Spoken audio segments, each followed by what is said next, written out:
Hello, my name is Jack Vaughn and I'm from Prestige Worldwide Camping. Thank you for your interest on renting. This is our 2019 Rockwood Geopro 19FBS. It has a dry weight of 3,075 pounds and a tongue weight of 480, so just shy of 500 pounds and 5,000 pound towing capacity. So this is great to be towed by any SUV. A lot of smaller trucks can pull this as well. So really flexible on towing vehicle.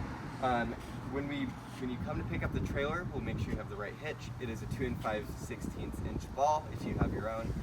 Usually you'll want a raised hitch as it is about 22 inches off the ground to be level. When you come to hitch up, that's unlocked. You close this. Whenever you're traveling, make sure to have this pin locked. It'll prevent this from popping back up. Obviously make sure the safety chains are hooked up. It is a 7-pin connection, so it's a round connection. We highly recommend your vehicle has this connection, as that allows the trailer brakes to work and the battery to be charged off your tow vehicle. If you have a 4-pin, which is a straight one, you will lose your trailer brakes, so you might want to get a brake controller installed. If we go back here, this is our propane cans. How you access them is you push down and screw these caps off, loosen them, and open up. Each can is an individual turn on for each. They're just normal propane cans. Turn these on, and in the middle of the cans there's a white regulator. It's hard to see, but that just controls what tank is being used. You will need the propane on for the cooking. This unit has a refrigerator that will run off propane, as well as the heat, if you choose to use heat as well. Right behind the propane cans, it's hard to see. I was talking to you about this when you come, but there is a master switch. By turning that off, it allows nothing in the trailer to work, but the solar will keep charging the batteries. If you turn that back on, everything in the trailer will work just as it should, as function. But if you turn that off, I would recommend turning it off when you are gone from the trailer the entire day. Say you're on a long hike and you want to come back to a trailer that's fully charged. Turn that off, or if you have any battery issues, turn that off so the solar can charge the batteries. If you walk around here, there's a light switch that'll be on for the front. There is a bike rack as well. How it works real quick is you invert the bikes upside down, hang the bike tires from these 2 posts, and then clamp it shut with these bottom posts right here. You walk through here. This is where our storage equipment is kept. We have an extra hose for refilling the tanks. There's a fire pit in here. These yellow blocks right here are good at keeping the trailer level. If you are on uneven ground, you can drive over some of the blocks to get the trailer leveled out. You can also use one of these blocks as a plate for these stabilizer jacks if you're on really mushy ground or loose soil. That usually helps. The jack for these, or the crank for these stabilizer jacks, is just in here as well as a tire jack. These are just stabilizer jacks. They won't lift the trailer. They are good at keeping the trailer stable, so get them tight, but don't lift up the trailer with them. We have some wheel chocks in here as well. A side griddle, which I'll show you where that hooks up in just a minute here. A side griddle mount, there's a propane hose. We include a Yeti cooler as well on this unit, just because RV fridges, we'll talk to you about it, they're sometimes hard to use. So by using a cooler, honestly sometimes that's a lot easier for renters, and most of our renters like using coolers instead. So we want to include a top of the line cooler just to make it easy on you guys. We also include 4 camping chairs in here as well. Lock this up. These locks on this trailer, they don't require any force, but you just have to wiggle the key to get it to lock. I'll explain that again as you come to pick it up. Inside here, this is where you'll refill the water tanks. It's a gravity fill, so water will spit out once it's full. It's the easiest way. You can use a bucket, you can use the hose that's provided. It is a 30-gallon fresh tank. There is a 30-gallon black and 30-gallon gray tank. Black is the toilets, gray is the sinks and the showers. Gray and black tanks will be empty upon your pickup. Fresh tank will be full. Unless you would like it empty, just email us and we'll make sure to get that emptied for you. This is how you'll refill the water. This is city water connection. We don't recommend using it as it'll always be pressurized. You can if you have hookups, but we recommend just refilling the water tanks and relying on the pump. This is your water heater. You shouldn't need to do much, as I'll explain, but there is a manual reset button right here. You can push if it isn't starting on propane. If you refill the tanks, you will have to let some air out of the lines. You can release air right here. Once water comes out, as water just did, that means there's no air in the lines. Pressure will be good. This will get really hot if you use the water heater, so be careful if you have kids or dogs. Keep them away from this area here. Outside shower back here, it's just keyed. Make sure the water pump's on, it works great. This is where the generator will hook up, or if you're at a campsite with a 30 amp plug-in or a 110 volt plug-in, this is where you'll hook the trailer up. It's the electrical connection. You will need the trailer plugged in to either onshore power or even your house for the microwave to work. But pretty much everything else should work off of the batteries, as this trailer does have a really good battery system, which I'll explain in just a minute here. We walk around. Let's go back to the front. Right here is where that side griddle will hook up. There will be a mounting bracket on the top of it. That'll mount on first. Snap on, lock shut. The griddle will just slide onto the mounting bracket itself. There's some pins that you can lock it on there. Make sure to keep it as far away from the trailer as you can, and be careful with grease if you don't want any damage to the side here with the grease fire. So just keep it as far off as possible. There is a propane quick connect down below. This yellow cap, just undo the yellow cap. There is a valve right here you'll have to turn. On the unit itself, the griddle, there will be a couple more valves you'll have to turn. So just mess around until you get the propane flowing to the grill, and it should work great.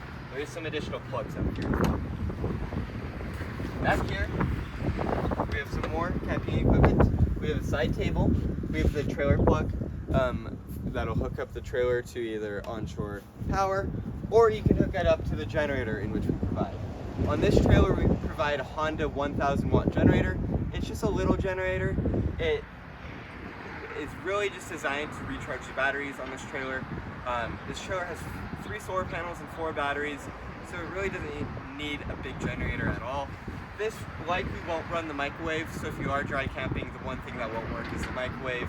However, it is handy just to have a generator as a backup in case your batteries do die and it's a really cloudy day, or you don't have much solar input. So run this to recharge the batteries. We include extra gas. It will be full. They're super quiet, super awesome generators. Yep. I talked about the table, everything in here. This will get hot if you have the heater on, so again, once again, be careful if you have kids. As for this step right here, make sure the door is all the way open. It'll just close up like this. Lock shut over here. To release it, you pull this tab right here, pull, and then lower this. You kind of have to wiggle it out, and it'll be lowered. There is 2 pins right here and right here. They are just loose pins, so you will want to just push them to make sure it doesn't get caught. If you pull these out, you can extend the legs if you're on anything.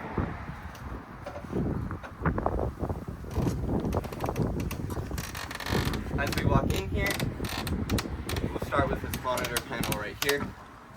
First things off, it'll monitor your battery level. If you hold this, it'll show the battery is currently full. It'll monitor your fresh tank level. Right now it's showing 2/3 the full. If you see something similar, likely it's just because the sensors aren't the best on these trailers. They do monitor accurately, but not even though the tanks are at 100%, it likely still will show 2/3. Black tank is showing empty. If you get there and it shows 1/3, that's just because we keep about 2 gallons of water in the black tank to keep it clean. Gray tank will show empty as well.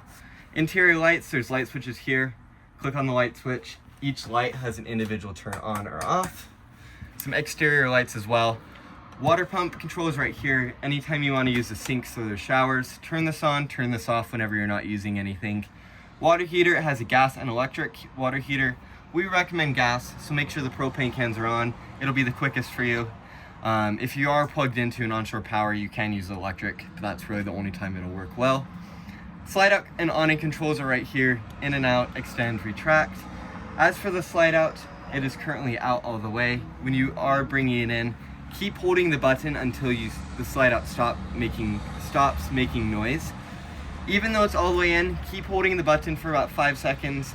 It'll reset itself because it is a dual motor system. It has to stay in sync with each other. So if by holding this button, even when it's stopped, it'll fix itself so that it slides out correctly next time. Awning, it'll extend about 8 feet. You'll want to make sure this door, if you want to show them, is completely perpendicular to the trailer. Or shut, that works as well. You hold this button to retract the awning. So yeah, you hold the button, it'll retract, bring it in, hold it to extend, and then hold the button to retract the awning. If you are having any issues bringing the awning in, have somebody kind of help support it. It will go out 8 feet, as I mentioned. There will be a bounce that'll come down on its end. If it gets windy at all, bring it in. These units are crazy expensive. Don't want to mess with having to buy a new one or having to build. So if you want to walk back in the trailer, some lights. Inside here, inventory is always subject to change, but currently we have a whole bunch of plates, bowls, cups, coffee mugs. There's a toaster, some extra coffee for you guys in here. This coffee works good for the Keurig, which is just down here as well. We have a Keurig, we have some pots, we have some pans in here. In this cabinet right here, we have silverware, other cooking supplies. As for the stove, this would fold open as well. When you're cooking, make sure this is all the way open. Never cook with anything on top of the glass. Leave the glass open after you finish cooking until the unit gets cool. Just don't want the glass to crack. These burners right here, if you get there and one of them isn't working, each one is just a super loose fitting, so it is possible one of the fittings came loose. It is a super easy fix. You just unscrew these and then attach the fittings back to these burners right here. You will have to use a lighter, as there isn't an igniter on these, but use a lighter and it should start right up for you guys. Talk about the sink, how to tighten the faucet. Yeah, so on this unit, this is the sink right here. If you get there and it's leaking out of the bottom or anything like that, all you do is just screw this bottom right here. It's completely tight right now, so it shouldn't leak. But if it does, you just unscrew this or screw this tight and it should work good. This unit has a ceiling fan. The fan controls are right here. Push on, 1, 2, 3, 4 for different speeds. Fan off button right here. You push this in and twist to open up this ceiling roof to let some airflow. If you push this, it'll lock so that you can't move it. Pull it to be able to adjust. Because this unit doesn't have a roof-mounted air conditioning unit, we always provide a portable AC unit. These units run off of ice or cold water. You fill up the tray and then you can freeze it if you want it to be really cold. You just plug it into a standard outlet and it actually works really good. All of the windows on this unit will open as well, so really you can get a nice airflow in here, especially using this fan, and there's another identical one in the bathroom as well. The TV, it'll run off your device, so if you want to download movies on your phone, you can use the cables that are just in this red bin right below to hook it up to the TV itself, and then you can stream movies directly to the TV. The speaker setup is right above it. You'll just turn it on. Right now it's hooked up to the TV, but you can hook it up to Bluetooth as well on your device. In here, we will provide some recliner chairs, depending on the seasonality of the rental, just because they fit perfectly and it's a nice little addition. As for the couch, this will convert into a secondary bed. What you do is you just pull this out, super easy. There's a table behind it. Obviously remove the table when you want to make the bed. This table is just a pop-up table. And then you just fold this back, fix the pillows. We provide sheets on the main bed for all of the rentals. You're welcome to use your own, but they will be clean. One more thing inside, for all of the plugs to work, all of the 110 volt plugs, this includes the TV and basically anything you plug in. So if you're using the Keurig, a toaster, or anything, you will have to have this inverter switch on. The inverter switch is right here. You click it, there will be a green button that'll light up. Now all of the plugs should work. You click this button again, turn off the inverter whenever you're not using any of the plugs, as if you leave this on, it will burn up the unit if nothing is plugged in. So really only use that when you're using any of the plugs. It will use up the battery quite a bit as well. If you are plugged into a campsite, you shouldn't need to have that on.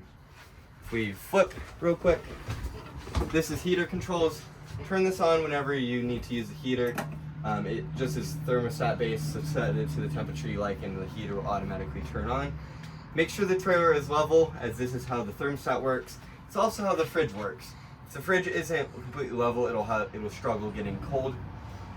But as for fridge controls, this unit has a 3-way fridge, so it can run off propane, electric, or shore power. Shore power, or when you're driving, will be the way that'll get it cold the fastest. Propane won't cool it very well, but it'll keep it cold. How you control it is you just click on. I'd click this button so that it's flush, so that the auto light turns on. Make sure the front propane cans are off if you want it strictly to be running off your vehicle or shore power. It'll first try to start on propane. Once it realizes that the propane cans are off, it'll switch to battery or shore power. That's how it will get cold the fastest. Once you get to your destination, once the fridge is cold, click this button again. It'll force it to be on gas. Therefore, you don't have to waste any battery by running the fridge. But if you are still plugged in, I would just leave it on auto. It has an automatic temperature control, so it'll get really cold. They do take a while to get cold, that's why we provide a cooler. But yeah, they're still awesome fridges. Inside the bathroom here, a couple things. The toilet has a flush on the right side right here. It's just a manual flush. We provide extra toilet paper. It has to be RV toilet paper, as it has to be black tank safe. So make sure to use the toilet paper we provide. Inside the shower, this silver valve right here is called a shower recirculator. It recirculates the water so you don't have to waste 5 gallons waiting for the water to get hot. So long story short, you have the water pump on. Shower won't work currently as the water will be recirculating. This L bracket will become clear once it is running warm water through it. You flip this valve, the shower should work. If you are having any issues with any of the sinks, try flipping this valve and it should solve your problem there. We provide some hand towels as well. Let me close up this. Once again, the microwave won't work unless you are connected to shore power. I believe that is all. Thank you for renting with Prestige Worldwide Camping. We look forward to your reservation and meeting you. Let us know if you have any questions. Thank you. Bye. By renting with Prestige Worldwide Camping.